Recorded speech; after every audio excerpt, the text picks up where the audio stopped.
కూడా ఘోర వైఫల్యాన్ని చెందింది. అందుకే ప్రజలు ఎలాంటి తీర్పు ఇచ్చారని చెప్తున్నారు. మీరేమో కేంద్రం మాకు సహకరించలేదు, కేంద్రం నిధులు ఇవ్వలేదు అని మీరు అంటున్నారు. ఒకటి మీరు చూడండి, India is a federal country కదా. ఫెడరల్ కంట్రీలో రెండోది మనకి ఢిల్లీ అది నేషనల్ క్యాపిటల్, అది సెమీ గవర్నమెంట్, అక్కడ సెమీ స్టేట్ అది. సో ఆ సగం బాధ్యత కేంద్ర ప్రభుత్వానికి కూడా ఉంటుంది. అక్కడ ఏదైతే ఇన్ఫ్రాస్ట్రక్చర్ డెవలప్మెంట్ కానీ లేకపోతే ఈ ఎయిర్ పొల్యూషన్ అంటున్నారు, ఈ పక్క రాష్ట్రాల నుంచి రాకుండా వీళ్ళు కాంప్రహెన్సివ్ పాలసీ ఏదన్నా చేయాలి కదా నేషనల్ లెవెల్లో ఉన్నటువంటి గవర్నమెంట్.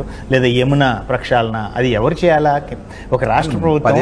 అక్కడ భూమి మా చేతిలో లేదు చెప్పారు కదా, మళ్ళీ ఇక్కడికి వచ్చి బీజేపీ విషయం కలుపుతుంది, హర్యానా నుంచి అందులో విషయం కలుపుతుంది. రెండవది అరవింద్ కేజ్రీవాల్ మీకు క్లియర్గా చెప్పారు కదా, ఏది నిన్న ఈ ఎలక్షన్స్కి ముందు ఆయన చెప్పారు ఏంటి, నాకు వచ్చిన ఈ గవర్నమెంట్ 5 yearsలో 2 సంవత్సరాలు కోవిడ్లో పోయింది, 2 సంవత్సరాలు వీళ్ళు ఫేక్ కేసులు పెట్టి మమ్మల్ని నా సీనియర్ లీడర్స్, అంతా వాస్తవం ప్రజల ముందే ఉంది కదా. కాబట్టే అక్కడ 3% ఓట్లతో వాళ్ళు ఏదో గుడ్డిగా అట్లా బయటపడ్డారు. డబుల్ ఇంజిన్ దక్కా లగాకే డబుల్ ఇంజిన్ లగాలి అవి. బట్ 27 సంవత్సరాల నుంచి వీళ్ళని ఢిల్లీ ప్రజలు ఎందుకు దూరం పెట్టారు, అది కూడా వీళ్ళు ఆత్మ పరిశీలన చేసుకుంటే మంచిది. చందు సారు ఇక సరే, ఆయన పార్టీ స్టాండ్ ఆయన చెప్పాలి కాబట్టి చెప్తున్నారు కదండి. మీరు చెప్పినట్టుగా 27 సంవత్సరాల తర్వాత ఈ విజయాన్ని హోందాగా వాళ్ళు ఓటమిని అంగీకరించాలి. విజయాన్ని మరింత బాధ్యతతో మోదీ గారు చెప్పినట్టుగా అది తలకెక్కించుకోకుండా బీజేపీ వాగ్దానాలు నిర్వర్తించే దిశగా ముందుకెళ్ళాలి. అదే ప్రజలు కోరుకునేది. దేశ రాజధాని అంటే మీకు ప్రపంచంలోనే ఇందాక కూడా చెప్పాను, కలుషిత నగరాల్లో ఢిల్లీ కొన్ని సంవత్సరాల నుంచి ఉంది. అది ఎందుకు పార్టీలు వస్తున్నాయి? దశాబ్దాలు 13 సంవత్సరాలు పరిపాలించారు. మరి కేంద్ర ప్రభుత్వం మీద బాధ్యత. కేంద్రంలో కూడా 3వ అధికారంలోకి వచ్చిన బీజేపీ దేశాన్ని అదే ఢిల్లీలో ఉండి పాలిస్తూ ఉన్నప్పుడు అక్కడ ఉన్న కాలుష్యంపై బీజేపీకి బాధ్యత లేదా? ఇరు పార్టీలు దృష్టి పెట్టాలి. అక్కడ రాష్ట్రంలో అధికారంలో వచ్చింది ఎవరు, వాళ్ళు కూడా సహకరించాలి.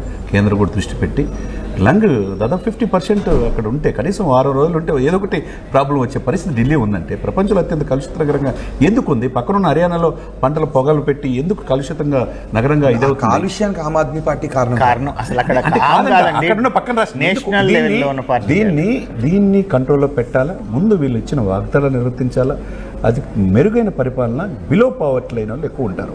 సరే, బడ్జెట్ లేదా 12 లక్షలు ఈసారి అంటే ఒకటి నిజం, బడ్జెట్ ఎంతవరకు ఉపయోగపడింది?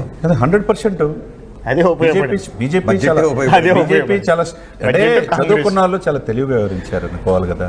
12,75,000 రూపాయల ట్యాక్స్ ఎగ్జంప్షన్ బీజేపీ వ్యూహాత్మకంగా అది బడ్జెట్ కరెక్ట్ టైంలో అది వర్కౌట్ అయింది. 8వ వేతన సంఘం కూడా చాలా వర్కౌట్ అయింది. 3 ప్రజల ప్రమాణాలు దిగజారిపోయినాయి. వీళ్ళు అవినీతిలో నాయకులు కూరుకుపోయారు. దీని మీద మానిటరింగ్ లేదు. ఆమ్ ఆద్మీ పార్టీని ఒక్కసారి కనుక ప్రతిపక్షంలో కూర్చోబెడితే అప్పుడైనా మార్పు వస్తుందన్న ఉద్దేశంతో ప్రజలు తీర్పిచ్చారు. తీర్పుని హోందాగా స్వీకరిస్తే బాగుంటుంది.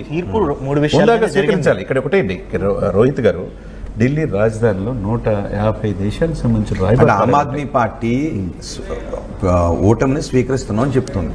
కానీ ఓటమి కారణాలేంటి, బీజేపీ కారణాలేంటి? ఇది ప్రజలు విపరీతమైన కోపంతో ఆమ్ ఆద్మీ పార్టీని ఓడించారా, లేకపోతే పార్టీలు పన్నిన వ్యూహమా, పార్టీలు చేసుకున్న వ్యూహాత్మక తప్పిదమా? ఇవన్నీ కూడా ఆలోచిస్తారు. సో అక్కడ ఉన్న నెంబర్స్ని పక్కన పెడితే ఆ పర్సంటేజ్ని చూస్తూ ఉంటే అది ఆ పార్టీల వ్యూహాత్మక తప్పిదం అని అర్థమవుతుందని చెప్తున్నారు. 50% కాంగ్రెస్ ఆమ్ ఆద్మీ పార్టీ 2 కలిపితే 50% ఓటు షేర్ వాళ్ళకి వచ్చింది. ఓకే, వచ్చిన మాత్రం బీజేపీ వద్దనుకున్న వాళ్ళు 50% మంది ఉన్నారు. బీజేపీ వద్దనుకున్నారు. సరే మీ నాయకుడు వద్దనుకున్నారు 47% ఉన్నారు. ఇప్పుడు ఇలా నాయకుడినే వద్దనుకున్నారు. ఇక్కడ చూడాలా, అది ఒక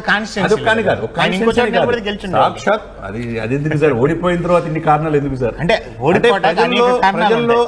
అంతా హై ప్రొఫైల్ నిలబడి ఉన్నారు. Triangular contest. ఎక్కడ ప్రొఫైల్?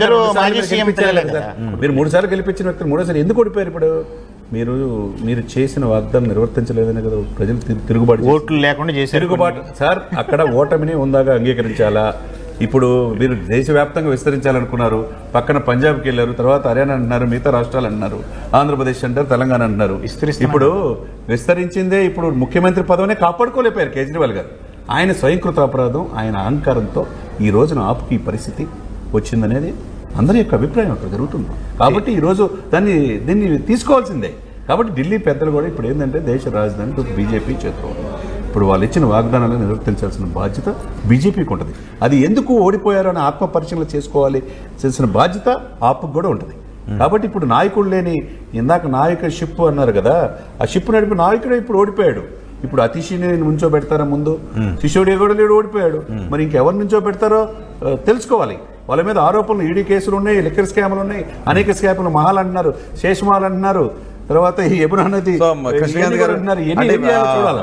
ఆమ్ ఆద్మీ పార్టీ నేతలపై ఇంకా కేసులు పురుగు కాలేదు, మాపై అవినీతి మరకలు అంటించి ఒక వ్యూహాత్మకంగా ముందుకొచ్చి హిందుత్వ కార్డును ఉపయోగించుకుని మా పథకాలని కాపీ కొట్టి వాటిని ప్రజల్లోకి తీసుకెళ్లి మీరు గెలిచారు అనే ఆమ్ ఆద్మీ పార్టీ వాడుకుని, సిబిఐ వాడుకుని, సార్ ఇప్పుడు ఈసీ రిటైర్ అవ్వబోయి ఈసీని వాడుకుని, ఈసీఐ సిఈసి రియాక్షన్స్